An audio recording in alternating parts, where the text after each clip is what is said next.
La façon la plus simple de ruiner votre vie ne se produit pas à travers de grandes tragédies ou des décisions catastrophiques. La ruine arrive lentement, à travers de petits choix quotidiens qui, sans que vous vous en rendiez compte, vous éloignent de ce que vous voulez vraiment être.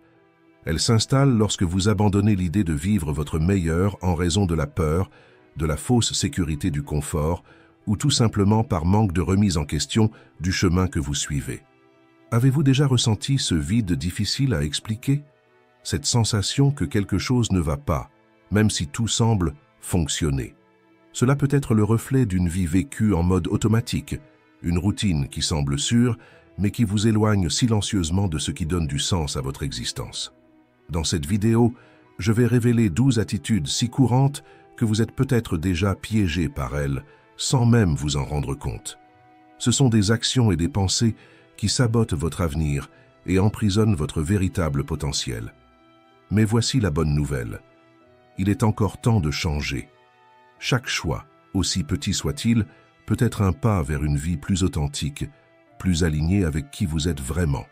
Restez avec moi jusqu'à la fin, car le dernier point que je vais partager pourrait transformer radicalement la façon dont vous voyez votre vie et, plus important encore, la manière dont vous décidez de la vivre. Commençons. Passo 1. Ne vous risquez pas. Si vous voulez limiter votre vie, vivez dans la peur. Fuyez tout ce qui nécessite du courage, évitez d'apprendre quelque chose de nouveau et restez dans la bulle de votre zone de confort. Ça semble sûr, n'est-ce pas? Mais c'est le chemin le plus court vers une vie vide. Une vie où, ironiquement, vous pouvez finir par perdre même ce que vous avez déjà. Il est vrai que celui qui ne tente rien évite les erreurs. Mais il évite aussi les réussites. Et c'est là le piège le plus cruel. En évitant les risques, vous évitez de grandir. Petit à petit, la peur se transforme en un mur invisible qui vous garde prisonnier de situations que vous savez ne pas vous rendre heureux. Un travail sans but, des relations épuisantes ou des amitiés qui ne vous apportent plus rien. Au début, cela semble être un petit prix à payer. Mais avec le temps, vous vous rendez compte que vous avez cessé d'avancer. Et là où il n'y a pas d'avancée, il y a du recul. La vie n'attend pas. Ce que vous ne confrontez pas, vous vous affaiblissez. Vivre dans la peur, c'est l'opposé de vivre avec foi. Pas la foi religieuse, mais la foi en soi, dans l'inconnu, dans le potentiel qui réside dans chaque tentative. Pensez à quelque chose de significatif que vous avez déjà accompli. Changer de carrière, commencer une nouvelle relation, poursuivre un rêve qui semblait impossible. Compte en commun toutes ces choses. Elles ont toutes exigé du courage pour affronter l'incertitude. Et oui, prendre des risques fait peur. La possibilité d'échouer, de se blesser ou de perdre quelque chose est réelle. Mais ce que vous ne réalisez peut-être pas, c'est que le prix de ne pas prendre de risques est bien plus grand. Pendant que vous restez immobile, le monde continue de bouger. Les opportunités passent, les gens grandissent et vous devenez un simple spectateur de votre propre vie. Pensez-y, rester immobile dans un bateau, dans un courant, ne signifie pas que vous êtes en sécurité. Le courant vous entraîne en arrière. C'est exactement pareil dans la vie. Rester immobile ne signifie pas stagner, cela signifie régresser. La croissance n'est jamais confortable, elle exige de l'effort, de la volonté et, surtout, du courage pour quitter le terrain connu et affronter l'inconfort du nouveau. Mais c'est dans cet inconfort que vous découvrez qui vous êtes vraiment. Comme disait Sénèque, la vie n'est pas courte, nous la rendons courte en évitant de la vivre pleinement.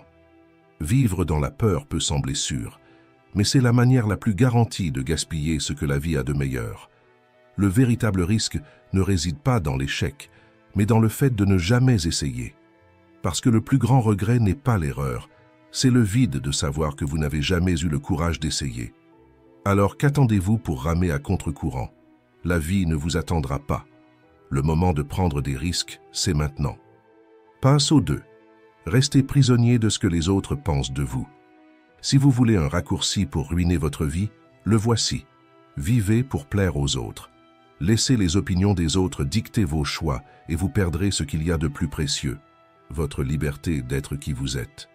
Cela ne se produit pas de manière brusque, c'est une érosion lente, presque imperceptible. Cela commence par des doutes apparemment insignifiants. Vont-ils m'accepter si je fais cela? Ou Et s'ils pensent que je suis trop différent? Vous commencez à céder ici et là. Et quand vous vous en rendez compte, votre vie n'est plus la vôtre. Elle devient un reflet des attentes des autres. Considérez quelque chose de simple. Vous avez décidé de prioriser votre santé, de suivre une alimentation équilibrée. Mais au moment du déjeuner, un collègue suggère un restaurant qui va à l'encontre de ce que vous aviez prévu. Pour ne pas paraître ennuyeux ou compliqué, vous cédez. Cela semble inoffensif, n'est-ce pas? Mais ce petit choix est le miroir d'un schéma plus large. Renoncez à ce qui compte pour vous afin d'éviter des conflits ou des jugements. Maintenant, élargissez cela à des choix fondamentaux. La carrière que vous poursuivez, la relation dans laquelle vous restez, l'endroit où vous vivez. Lorsque vous laissez la peur du jugement des autres guider des décisions aussi importantes, vous vous éloignez de ce qui vous rend unique. Vous reniez votre propre essence. Le problème ne s'arrête pas là. Cette recherche d'approbation ronge votre estime de soi. Vous commencez à ressentir que vous avez besoin de validation pour tout. Chaque fois que vous attendez que les autres vous disent ce qui est bien ou mal, vous cédez un morceau de votre autonomie. Et ainsi vous devenez prisonnier des attentes des autres. Cette prison n'est pas faite de barreaux, mais de quelque chose de plus dévastateur, la peur d'être vous-même. La véritable tragédie est que plus vous essayez de plaire, plus vous vous éloignez de votre essence. Chaque décision prise pour ne pas décevoir est un pas en direction d'une vie que vous ne devriez pas vivre. Réfléchissez maintenant. Jusqu'à quand allez-vous laisser la peur de décevoir les autres contrôler votre vie? Est-ce que cela vaut la peine de sacrifier qui vous êtes pour être accepté? À la fin, le prix à payer pour plaire est toujours trop élevé. Et celui qui règle cette note, c'est vous. Si vous voulez changer, commencez petit. Écoutez votre intuition. Lorsque quelque chose est important pour vous, donnez-lui la valeur qu'il mérite. Ne négligez pas vos propres sentiments pour vous adapter à des normes qui n'ont jamais été faites pour vous. Être fidèle à soi-même est un acte de courage, et c'est la seule manière de vivre une vie qui en vaut vraiment la peine. Rappelez-vous, vivre pris au piège du jugement des autres est le moyen le plus rapide de se perdre. Mais lorsque vous retrouvez votre autonomie, vous découvrez que la liberté d'être qui vous êtes n'a pas de prix. Passe au 3. Ignorez la dichotomie du contrôle. Si vous voulez compliquer votre vie, il vous suffit de négliger l'un des enseignements les plus pratiques et transformateurs du stoïcisme, la dichotomie du contrôle. Ce concept, enseigné par Épictète, est simple et puissant, mais l'ignorer est une recette certaine pour la frustration et la souffrance infinie. Voici le fondement. Tout dans la vie peut être divisé en deux catégories. D'un côté, ce qui est sous votre contrôle, vos pensées, vos émotions, vos choix et vos réactions. C'est votre territoire, l'espace où vous avez véritablement du pouvoir. De l'autre côté, il y a les choses qui ne dépendent pas de vous, la météo, les opinions et les actions des autres, les circonstances extérieures. Essayer de contrôler ce qui n'est pas entre vos mains, c'est comme essayer de remplir un seau percé, un effort inutile qui ne fait que générer de l'épuisement et de l'impuissance. Maintenant, réfléchissez à ce qui se passe lorsque vous ignorez cette logique. Vous vous laissez consumer par de petites choses, un commentaire cruel, un changement de plan à cause de la pluie ou une personne qui n'a pas répondu à vos attentes. Le problème, dans la plupart des cas, ne réside pas dans ce qui se passe, mais dans la façon dont vous réagissez. Ignorer la dichotomie du contrôle, c'est comme pousser un mur en espérant qu'il bouge. Peu importe combien vous insistez, il restera immobile. Pendant ce temps, vous gaspillez votre énergie dans l'impossible, au lieu de vous concentrer sur ce qui compte vraiment. Comment agir, comment penser et comment répondre avec clarté et équilibre. Imaginez une partie de cartes. Vous ne choisissez pas les cartes que vous recevez, mais vous pouvez décider comment les jouer. Se plaindre d'une mauvaise main ne change pas le jeu, mais jouer intelligemment avec les cartes que vous avez peut renverser la partie. La vie fonctionne de la même manière. Ce n'est pas ce qui vous arrive, mais comment vous choisissez d'agir avec ce que vous avez. Le stoïcisme ne demande pas de résignation, mais d'intelligence. Accepter ce qui ne peut être changé n'est pas abandonner, c'est de la sagesse. Lorsque vous cessez de lutter contre l'immuable et que vous vous concentrez sur ce qui est à votre portée, votre énergie se transforme. Vous arrêtez de vous épuiser avec la circulation, le comportement des autres ou les préoccupations qui n'ont jamais été sous votre contrôle. En faisant cela, vous créez de l'espace pour quelque chose de plus grand, l'équilibre, la croissance et la liberté émotionnelle. Parce que, comme le disait Épictète, la véritable liberté réside dans le fait de savoir où se termine votre contrôle. Vivre en ignorant cette vérité, c'est comme courir sur un tapis roulant.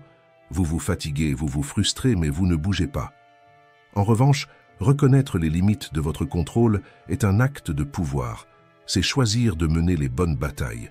Lorsque vous comprenez et appliquez la dichotomie du contrôle, vous découvrez un secret qui a toujours été à votre disposition.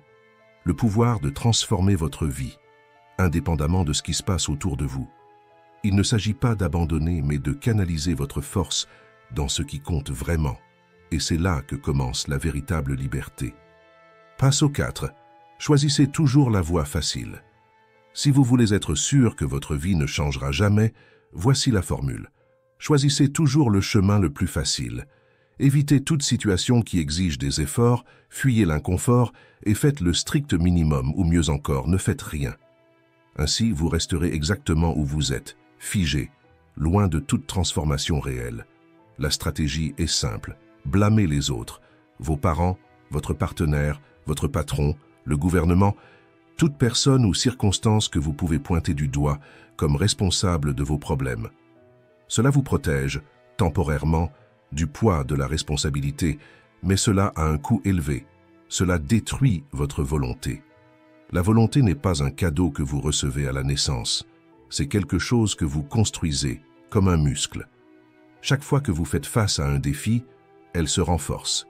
Mais chaque fois que vous choisissez de fuir, vous affaiblissez votre capacité à faire face à la vie.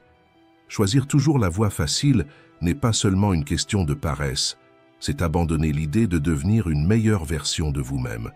La vie est comme un escalier. Chaque marche demande des efforts, mais c'est le seul chemin pour monter, émotionnellement, financièrement ou moralement. Lorsque vous décidez de vous arrêter pour éviter le travail, vous imposez des limites à votre avenir. L'inconfort que vous évitez aujourd'hui sera exactement ce qui vous empêchera d'avancer demain. Les stoïciens le savaient.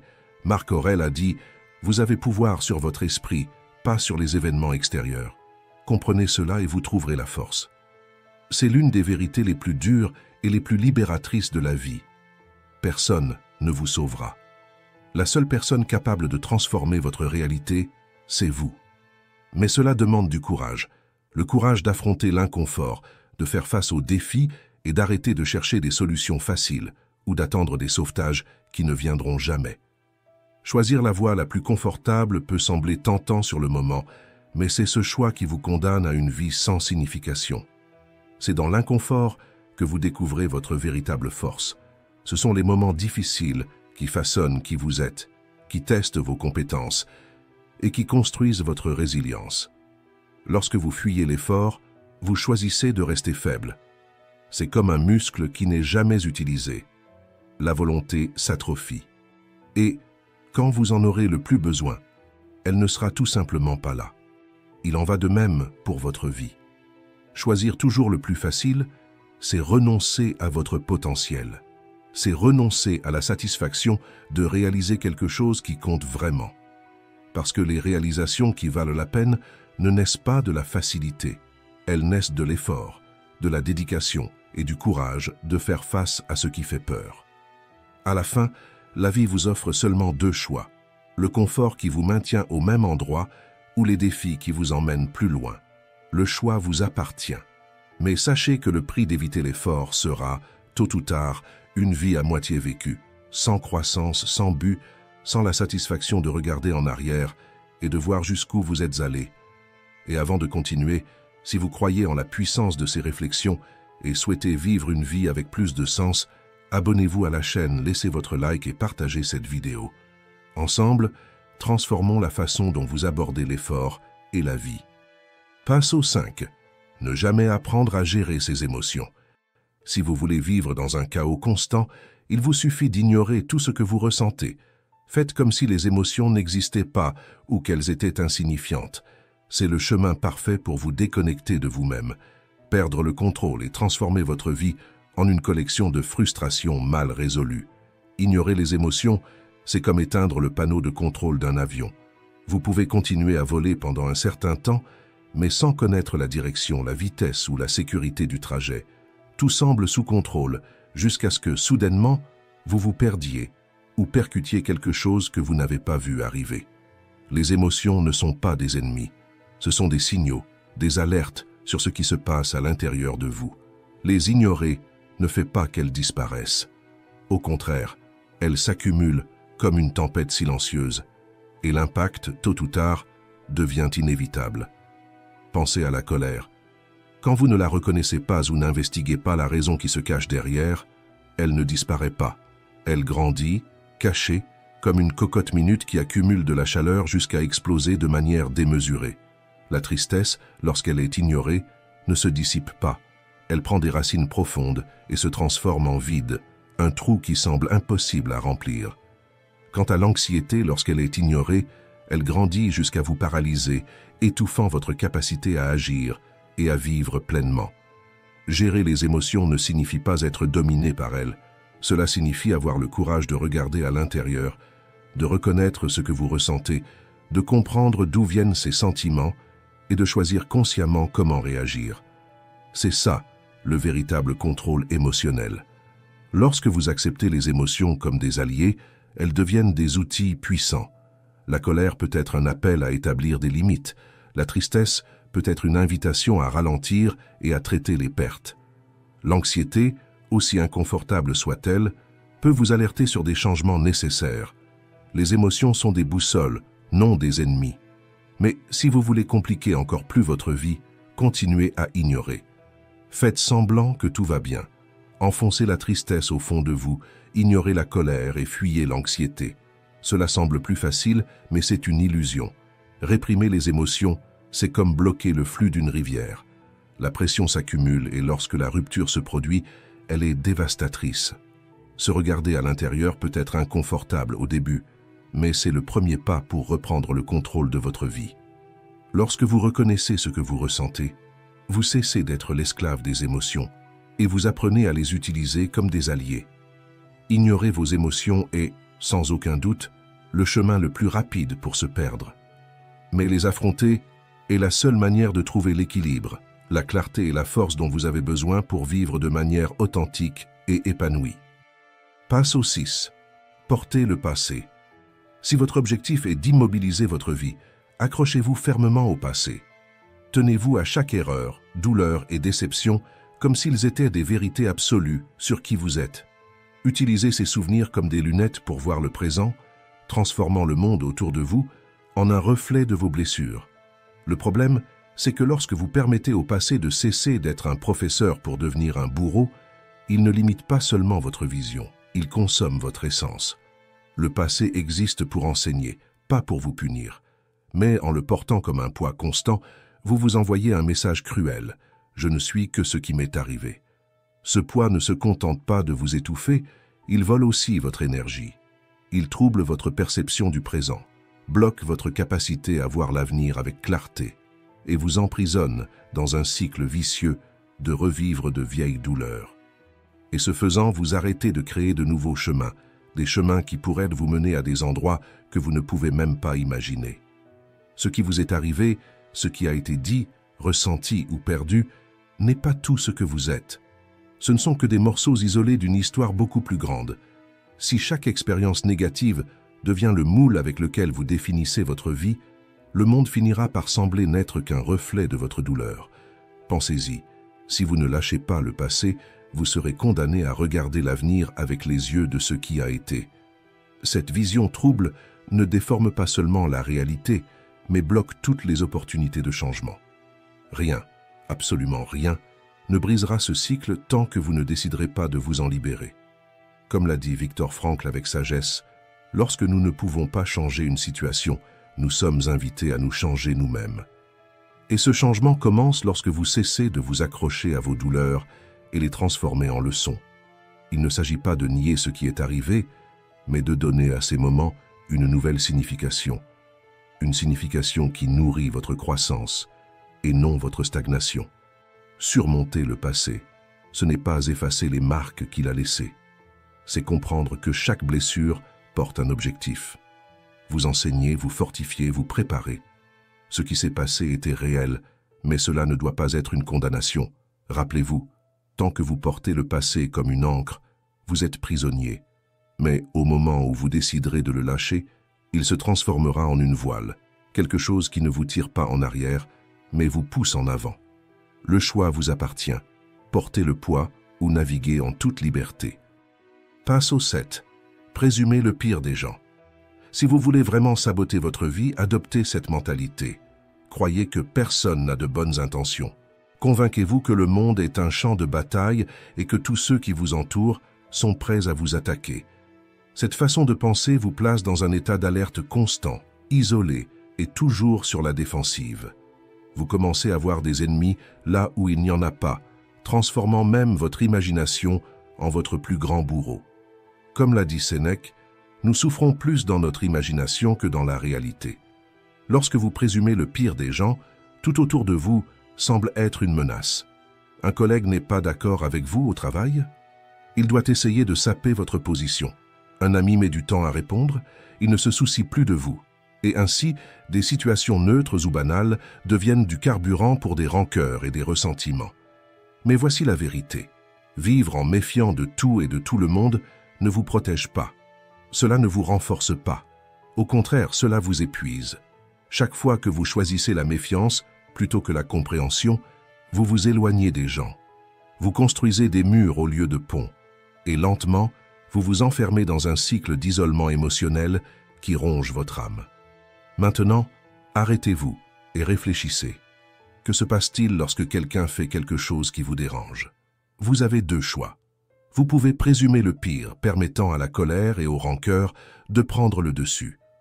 Ou vous pouvez faire un pas en arrière et vous demander « Qu'est-ce qui a pu pousser cette personne à agir ainsi ?» Cela ne signifie pas justifier des comportements erronés, mais reconnaître que, souvent, ce que les gens font n'a rien à voir avec vous. Imaginez que quelqu'un vous coupe la route en voiture. Si vous présumez que c'était un acte délibéré, cette irritation peut ruiner votre journée. Mais, et si vous considérez que cette personne peut être distraite, pressée ou en train de gérer quelque chose de difficile? Ce changement de perspective peut préserver votre paix émotionnelle. Présumer le pire des gens ne vous rend pas plus fort ni plus préparé. Cela vous rend simplement plus fatigué. Vivre dans une méfiance constante, c'est comme porter un fardeau émotionnel qui ne diminue jamais. Cet effort mental épuisant vous enferme dans un état de tension permanente, où il devient impossible de vous détendre et de trouver un équilibre. La sortie ne réside pas dans la naïveté, mais dans l'entraînement à l'empathie et à la perspective. Apprendre à séparer une menace réelle d'un reflet déformé par la méfiance. Cet exercice ne concerne pas les autres, il vous concerne, vous. Il s'agit de protéger votre énergie émotionnelle, d'éviter que des rancœurs inutiles ne vous consument et de trouver la paix au milieu du chaos. Au final, celui qui souffre de la méfiance constante, ce ne sont pas les gens autour de vous, c'est vous. Parce que présumer le pire ne transforme le monde qu'en un endroit plus lourd, et vous, en un prisonnier de la peur. Choisissez, au lieu de cela, de vous libérer de ce qui vous empêche de vivre pleinement. Passe au 8. Ne pas savoir s'exprimer. Si vous souhaitez compliquer votre vie, ignorez l'importance de la communication. Mais rappelez-vous, communiquer, ce n'est pas seulement parler, c'est être compris. Lorsque vous ne parvenez pas à exprimer ce que vous ressentez ou ce dont vous avez besoin, vous construisez des barrières invisibles qui vous isolent des autres, même de ceux qui comptent le plus pour vous. Pensez à un pont cassé. Il est là, mais personne ne peut le traverser. C'est exactement ainsi que fonctionne le manque de communication. Vous pouvez être entouré de gens, mais sans être capable de vous exprimer. Personne ne peut comprendre ce qui se passe vraiment en vous. Cela augmente non seulement votre solitude, mais aussi la frustration de ceux qui essaient de se rapprocher de vous ou de vous aider. Le prix de ne pas savoir s'exprimer va bien au-delà de l'isolement. Les émotions non exprimées ne disparaissent pas. Elles s'accumulent. Elles se transforment en blessures silencieuses, en ressentiments profonds ou en explosions inattendues. Et ce qui pourrait être résolu par une conversation honnête devient un abîme infranchissable. C'est comme essayer d'ouvrir une porte avec la mauvaise clé, plus vous forcez, plus elle résiste. D'un autre côté, apprendre à communiquer, c'est comme trouver la bonne clé.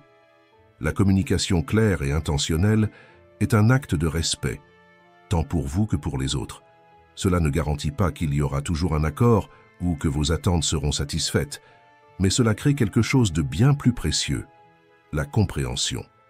Et la compréhension est la base de toute relation significative, que ce soit avec les autres ou avec soi-même. Le manque de communication n'affecte pas seulement vos relations extérieures, il corrode également votre propre connexion interne. Lorsque vous réprimez ou ignorez ce que vous ressentez, vous commencez à vous déconnecter de vos propres émotions. Il est possible de faire semblant qu'elles ne comptent pas, mais le poids émotionnel croît, drainant silencieusement votre énergie et votre paix intérieure. La communication n'est pas seulement un pont vers les autres, c'est un chemin pour se reconnecter à qui vous êtes vraiment. Voici la vérité. Communiquer, ce n'est pas déverser des mots sans but ou parler sans cesse. C'est un acte d'intention. C'est trouver un équilibre entre partager ce que vous ressentez et écouter ce que les autres ont à dire. Ce n'est pas seulement une compétence sociale, c'est un acte d'amour-propre. C'est reconnaître que vos émotions méritent d'être validées, que votre voix a de la valeur et que votre expression peut ouvrir des portes vers des connexions plus profondes. Sans communication, vous vous perdez dans le labyrinthe de vos propres émotions. Le silence ne résout pas, il ne fait que s'accumuler. Mais lorsque vous apprenez à vous exprimer, vous construisez des ponts qui mènent à une vie plus légère, plus vraie et plus significative. S'exprimer, c'est plus que parler, c'est libérer qui vous êtes vraiment. Passe au 9. Soyez constamment préoccupé. Si votre objectif est de ruiner votre vie, préoccupez-vous de tout le temps. Portez le poids du monde sur vos épaules, assumez des responsabilités qui ne vous concernent pas et dépensez votre énergie à essayer de résoudre des problèmes qui échappent à votre contrôle. C'est la recette parfaite pour surcharger votre esprit, en drainant tout espace pour ce qui compte vraiment. Imaginez cela, vous êtes dans un bateau, pris dans un courant violent. Votre seule chance de vous sauver est de ramer avec concentration, en dirigeant votre énergie pour sortir du danger. Mais au lieu de cela, vous prenez des seaux et essayez d'évacuer l'eau du fleuve. Vous vous épuisez, perdez de la force, et le bateau continue à dériver. C'est la métaphore parfaite de la préoccupation constante, un effort épuisant et improductif qui vous maintient au même endroit. Lorsque vous consacrez votre énergie à ce que vous ne pouvez pas changer, vous ne faites que multiplier le poids que vous portez. C'est un cycle qui vous consume et ne vous libère jamais. Nous faisons tous face à des défis, à des moments d'incertitude et à des problèmes qui semblent insurmontables. C'est une partie de la vie. Mais souvent, nous choisissons le chemin le plus épuisant. Nous fuyons ce qui nous dérange réellement et cherchons un soulagement dans des distractions temporaires. C'est comme balayer la poussière sous le tapis. Sur le moment, il semble que nous avons réglé le problème, mais tôt ou tard, nous trébuchons sur cette même poussière, et l'impact est encore plus grand. Si vous voulez vraiment détruire votre paix, ignorez les véritables causes de votre souffrance. Au lieu de les affronter, cherchez des valves d'échappement qui ne font qu'aggraver le problème. Cette relation toxique qui promet de combler le vide, des habitudes destructrices qui anesthésient la douleur pendant un instant, ou des distractions vides qui apportent un soulagement momentané, mais vous plongent encore plus profondément dans l'abîme. Cela peut sembler un soulagement sur le moment, mais c'est comme utiliser un parapluie percé pendant une tempête. Vous essayez de vous protéger, mais la pluie vous atteint quand même.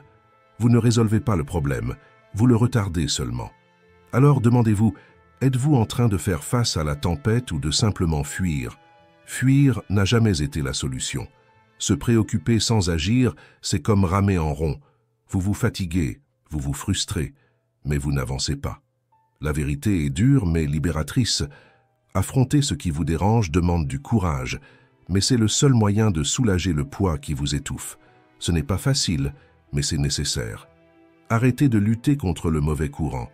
Ramer dans la bonne direction peut être inconfortable au début, mais c'est ainsi que vous sortez de l'impasse. La liberté que vous cherchez ne réside pas dans l'évitement de la tempête, mais dans le fait de la traverser. La vie n'attendra pas après vous, et le poids que vous portez ne disparaîtra pas tout seul. La seule façon d'arriver de l'autre côté est d'avancer. Un pas, une rame, une décision à la fois. Passe au 10. Ignorez le temps.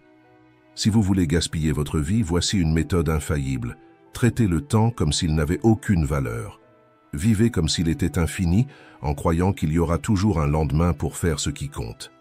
Mais voici la vérité brute et inévitable, le temps n'attend pas. Chaque seconde qui passe est irréversible. Chaque moment gaspillé est une fraction de votre vie que vous ne retrouverez jamais. La vie, c'est le temps. Chaque choix que vous faites, chaque moment vécu, façonne qui vous êtes et qui vous devenez. L'ignorer, c'est comme jeter la plus grande richesse que vous possédez. Pendant que vous retardez vos rêves, remettez des décisions à plus tard, ou vous perdez dans des distractions sans but, les opportunités qui pourraient transformer votre existence disparaissent simplement. Pensez à un sablier. Chaque grain de sable qui tombe représente un morceau de votre existence. Mais, contrairement à un sablier ordinaire, celui-ci ne peut pas être retourné pour recommencer. Lorsque les grains s'épuisent, ce qui reste n'est plus du temps. Ce sont des regrets. Maintenant, réfléchissez. Qu'avez-vous fait des grains qui tombent encore? Gaspiller le temps, ce n'est pas seulement laisser passer les minutes, c'est accumuler des frustrations. C'est repousser ce qui est essentiel, vivre en pilote automatique et attendre le moment idéal, celui qui, la plupart du temps, ne vient jamais. C'est regarder votre vie comme un spectateur, au lieu de la vivre comme le protagoniste.